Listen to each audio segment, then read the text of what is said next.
Welcome to Unlocking with Mark Tullius, your source for horror, sci-fi, suspense, and all things violent.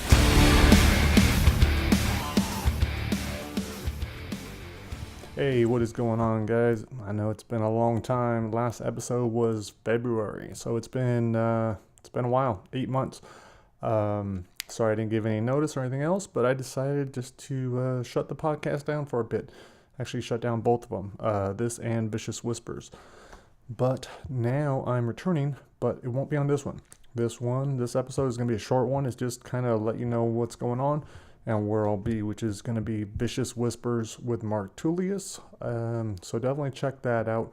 That one's going to be focused strictly on fiction, probably a little bit less on personal life, advice, all that kind of bullshit that I shouldn't be giving out anyhow. I wasn't even sure if we were going to have a short story today, but then I realized I believe there's one you guys have not heard yet. Haven't released it. It was supposed to be on Somber Stroll, but I decided to cut it because it was not first person like the other 5 stories. This one is called The Mirror, and we'll get to that in a bit.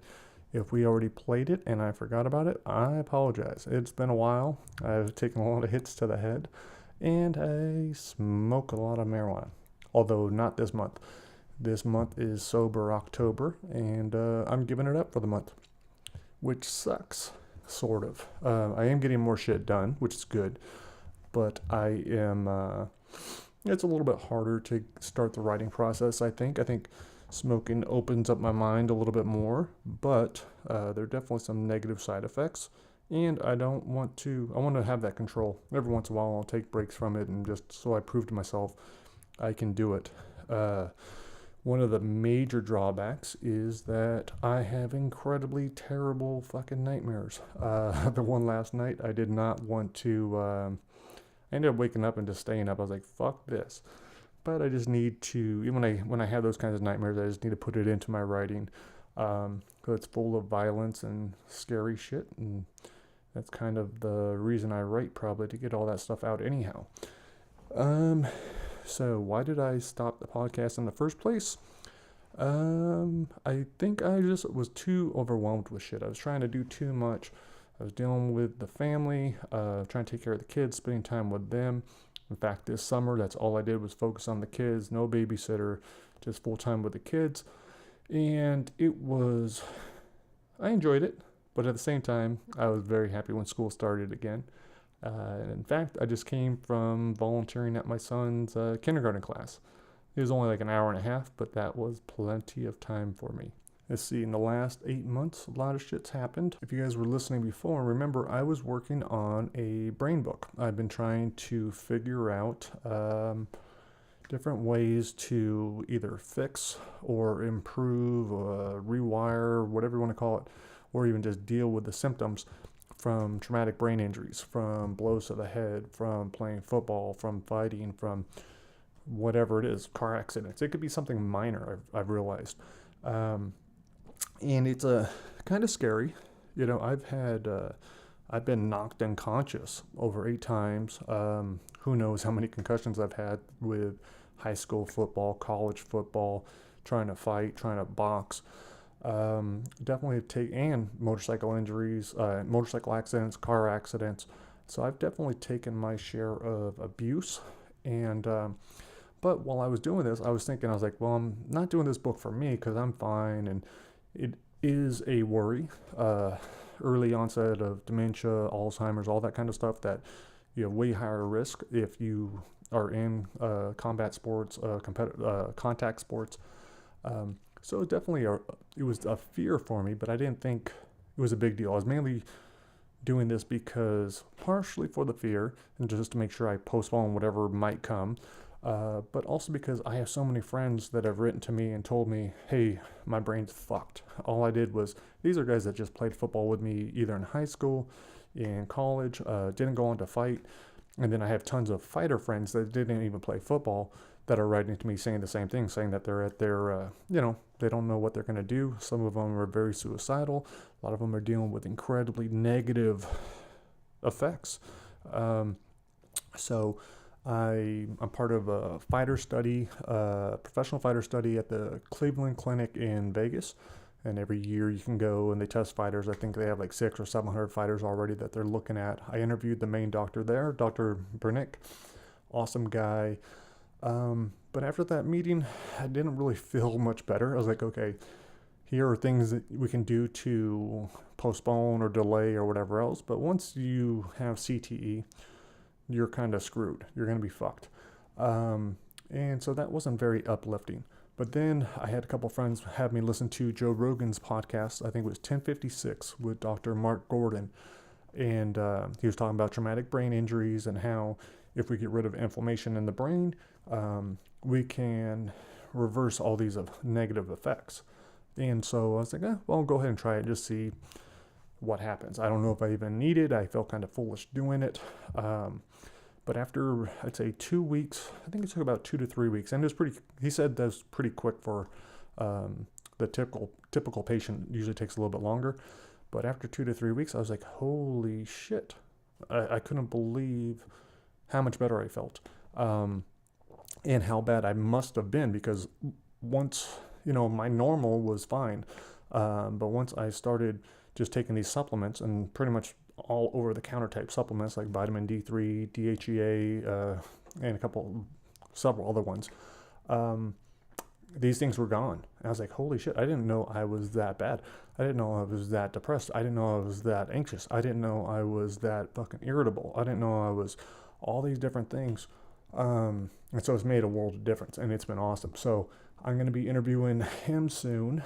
I'm going to wait a little bit on that. I'm in no rush to write this brain book because I have all these other ones to do, and there's still several things I want to accomplish before I hit that. So I'm working on that while I'm working on my fiction. Ain't No Messiah. Here it is. Here's the cover. Don't have the actual book yet. Boom. Nice big cross. I love it. Fire cross. What more could you ask for? That one will be coming out in 2019. I could have had it out this year, but because it's the first book in a 5-book series, I want to make sure all the other books are right. I want to make sure, I think every time I've released a book, I wanted to hurry up and get it out. I'm happy, I'm excited, I want to get it out, want to get it out. And that's when there's errors, that's when there's mistakes, that's when I don't do a good job of marketing. So with this one, I was like, no, I'm going to take this seriously. There's no real rush for me to get it out. So I'm going to get it out next year. I'm also going to be getting out Try Not to Die in Brightside, and possibly the sequel to Brightside, although that will take longer. And then there's several other Try Not to Dies that are in the works, but Try Not to Die in Brightside is nearly done. Let's see, all I have to do now, the main story is all wrapped up. It's being edited right now. I'm just finishing up the death scenes, which are kind of fun.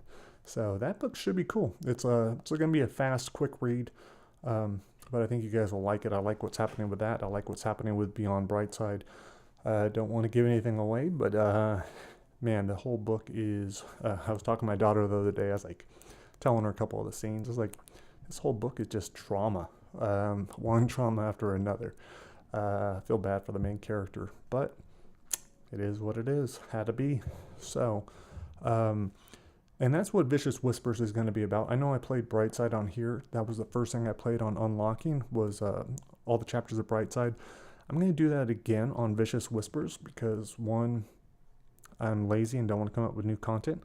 But more importantly, and one of the reasons I'm even bringing the podcast back is because I know it's going to help me. It's going to help me listen to each of these chapters because I've had to reread Brightside so many times, trying to make sure all the characters match up. It's like, okay, where were they on day 100? What happens here? How does Joe talk? Especially when I'm writing the sequel. I need to make sure, like, okay, oh, he scraped up his face, so he's still dealing with that, and he has this injury, and he had that happen, and what happened to Danny, and what happened to this guy. And so, and because I think with the sequel, I think in the Try Not to Die, I think there's going to be enough of a push where hopefully it will become a movie. I've had too many people leave reviews and tell me that this book needs to be a movie. They see it as a movie. I think that will happen. And that's going to be my push. So that's how I'm going to be treating it on Vicious Whispers. I'll really be going into it. And that will be out. I'll put that out, episode 1, the same time as this. Or maybe it's episode 8. I don't remember. I'm going to call it season 2. because it's been such a long break. Yeah, so that's pretty much it. As far as the rest of my life, things are going well. I haven't been doing much jiu-jitsu, which has sucked. That's one of the things I've been struggling with. I think this last year was neck injuries, back injuries, wanting to get into it, trying, realize that I can't. I was finally feeling pretty good. Weight's been on point. I was getting down to 205. I was hoping to do the Gracie Worlds tournament. And then I realized my back was just too bad. And it got to the point where it's been hard to do yoga. And so finally got x-rays, went to orthopedic. And he said I just have old man disc. And to stay active, as long as those things aren't hurting me. And but I just don't have any cushion between my L3 and L4, and that's going to cause problems, and it's only going to get worse. My brother, Steve Tullius, who's an awesome chiropractor, I've talked to him about it a little bit, and he's making me feel a little bit better. I'm working with Anthony Johnson, my former partner on here, but my yogi. I'm also writing Try Not to Die in Iraq with him, which is awesome. We're actually working on it twice a week and making good progress. But besides the writing, we're also working on my back. He has similar back issues.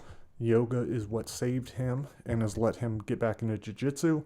So he's really focusing on my injury, rehabbing that. So hopefully I will be able to get back into it because my daughter's doing it, my 5-year-old son now is doing it, and my wife is constantly training. So it'd be fun for me to get back on the mats with them. Yeah, I'm sure there's some other exciting stuff that's happened, but that will all have to wait for the other podcast. So make sure you guys tune in to Vicious Whispers with Mark Tullius.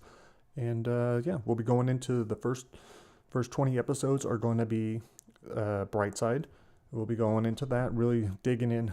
Then we'll go probably straight into Try Not to Die in Brightside. That'll be all finished up. Hopefully we'll have the audiobook out by then. And by the time that one's done, I'm hoping Beyond Brightside will be finished. And so that will be the next season. After that, I'm not sure what we're going to go into. Maybe we'll go into Messiah. Maybe Messiah will be right after Brightside. Who knows? But yeah, Messiah, we're going to start recording that probably next month. I'll have T. Quillen starting to narrate that book. And yeah, that should be a fun one. So if you guys enjoy the fiction, make sure you check that out. And here is the last story for Unlocking. We're going to end it with The Mirror. Like I said, this is an old story. Definitely, it wasn't one of my favorites, but I've always liked that idea of looking in a mirror. How difficult that can really be when you really see who you are, when you see what kind of person you are, when you're thinking about all that kind of stuff. And in this one, the guy just happens to be a priest. So let's see what happens. Hopefully you guys enjoy this. Thank you so much for listening to all the other episodes. I really appreciate the support. And be sure to check out Vicious Whispers. All right, guys. Peace.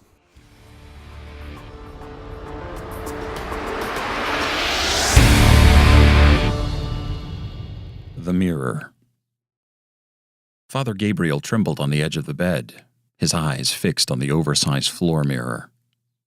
Never before had he seen a beast so vile, its scaly skin the scarlet hue of an opened artery.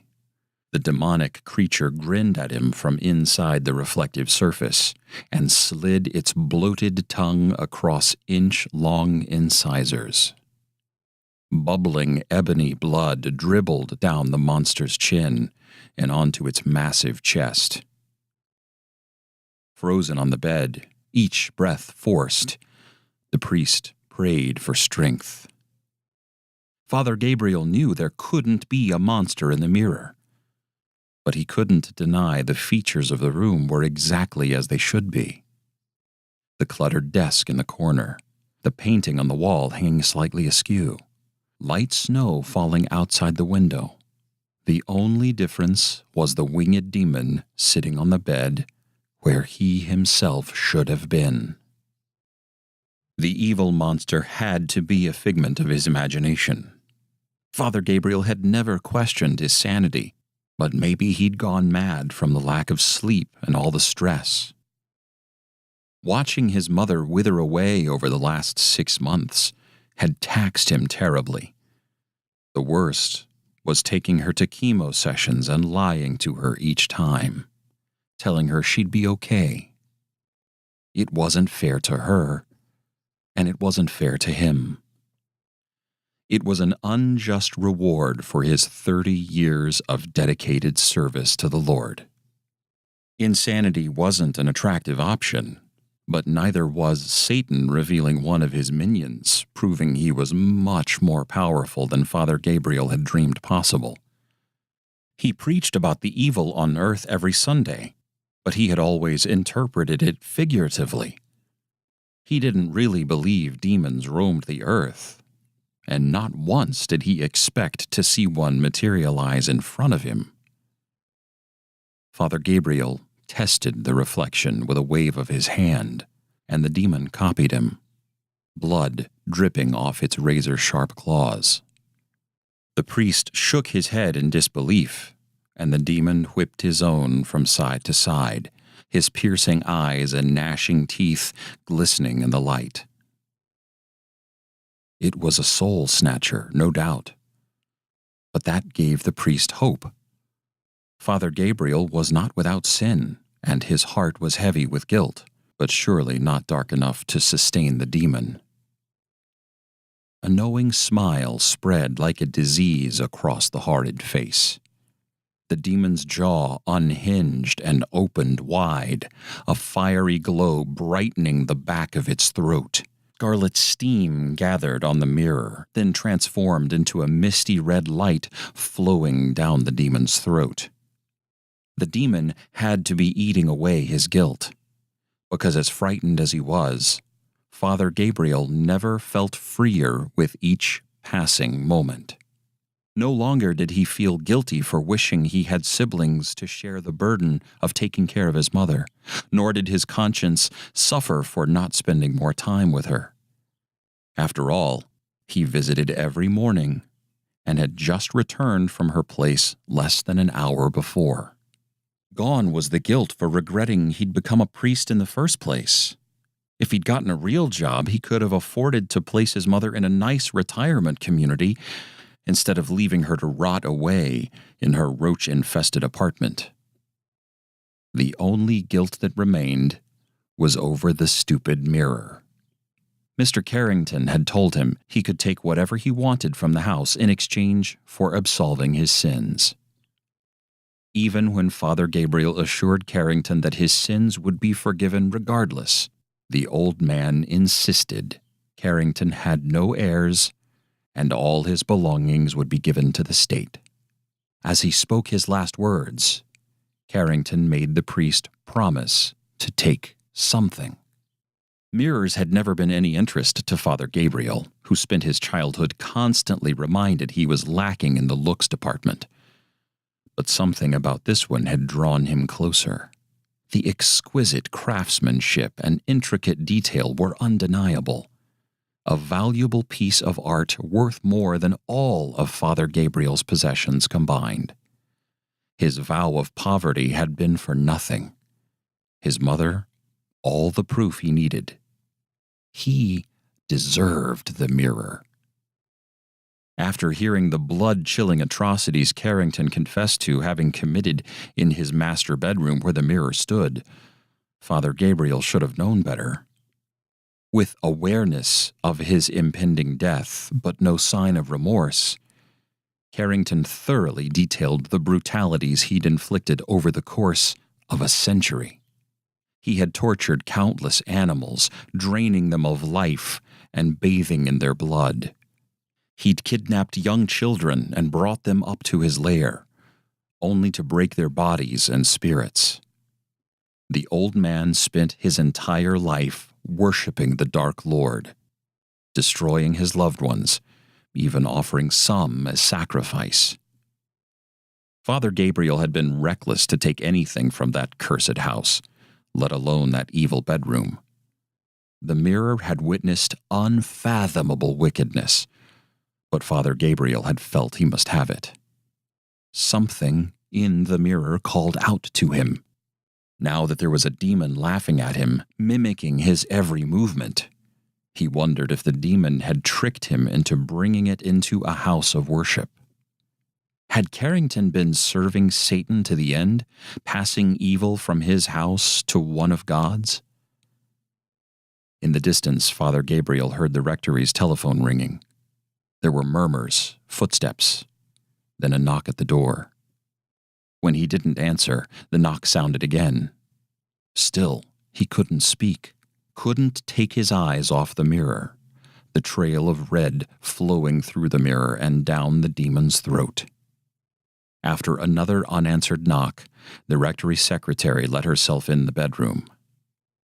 "I'm sorry to bother you, Father, but you have a phone call," Margaret said from the doorway, her voice shaking. "I'm afraid there's some bad news. It's about your mother." The demon stared Father Gabriel dead in the eye and gave a knowing wink. "It's Janet, the hospice worker. She's hysterical," Margaret said. "Can you talk to her? I really think you should." Margaret stepped into the room. Still gazing into the mirror, Father Gabriel could see the tears welling in the woman's eyes. She was a good person. He didn't want her to see the demon and witness Satan's power. But he was petrified with fear, unable to stop her from coming closer. Father Gabriel shuddered to think what it would do to Margaret if it escaped its glass prison. "You need to speak with her, Father." He tried to talk, but the demon wouldn't let him. Tears coursed down her cheeks. "I'm sorry, but your mother is dead." Part of him had been expecting this call, almost wishing for it. But now that it was here, he didn't feel the relief he had anticipated. Still, he had to be strong. Watching the monster mouth his words, he steadied his voice and said, "It's okay, Margaret. She's with God now." "No, you don't understand. She didn't go peacefully." Margaret took a deep breath. "She was beaten to death. Janet said she could barely recognize her." Father Gabriel ran his hands through his snow-white hair and groaned. The demon clutched its horns and chuckled. Margaret gasped, one hand clutching the phone to her chest, the other pointing at the priest. "Oh my God!" He changed his mind about her witnessing the monstrosity. "Thank the Lord, you see it too." "Your hair! There's blood in it!" She looked down. "Your knuckles are bleeding. What happened? Are you okay?" Father Gabriel broke the mirror's spell and looked where his hands should have been. In their place, the demon's clenched fists dripped his mother's blood onto the hardwood floor. Thanks for listening to Unlocking with Mark Tullius.